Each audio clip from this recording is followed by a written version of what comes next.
We all have people in our lives that we struggle to pray for. A politician whose voice makes our blood boil, a neighbor who has wounded us with words, even family where bitterness can run deep. St. Paul does not let us off the hook this morning.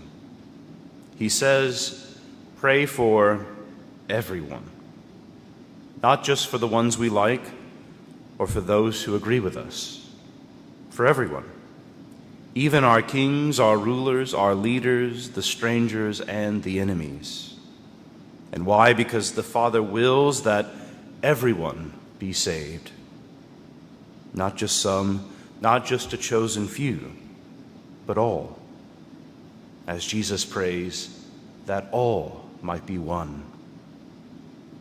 And who teaches us to pray like that? Well, Mary does.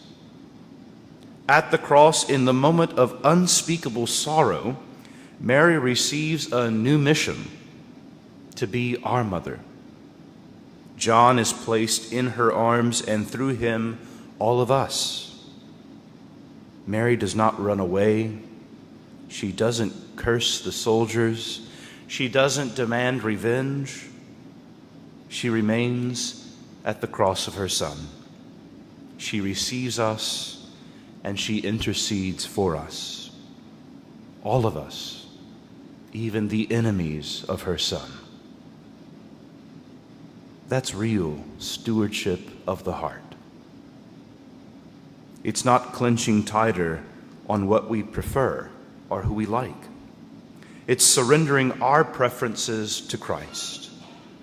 It's saying, Jesus, if you can stretch your arms out on the cross for the whole world, then with you, I can stretch my heart wider also. Here's the sad truth. Our grudges shrink our hearts. Our resentments harden our hearts. Our refusal to pray for certain people poisons our heart. But Mary's sorrow makes her heart larger, not smaller. Standing beneath the cross of her Son, she teaches us that our wounds can either make us bitter or they can make us powerful intercessors. So we must ask ourselves, who do I avoid praying for? Whose name never makes it into my intercessions? Who needs to be entrusted to the cross today through Mary's arms? If we can do that, if we can begin to pray not just for our friends, but also our enemies, then we will discover what Paul means when he says, this is good and pleasing to God, that we should pray for all. Because in the end, stewardship is not just about what we do with our money, our time, or our talents. It's first about what we do with our hearts. Do we hoard our love for ourselves? Or do we hand our hearts over to Christ through Mary, to be poured out in prayer for the salvation of all? So today, I encourage you to go to your special place of prayer in your homes.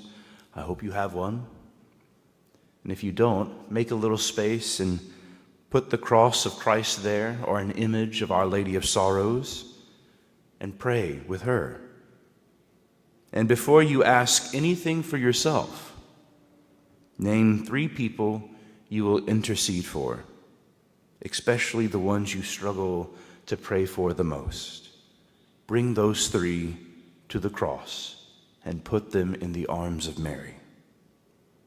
That is the stewardship of the heart that Mary teaches us as she stands beneath the cross of her Son.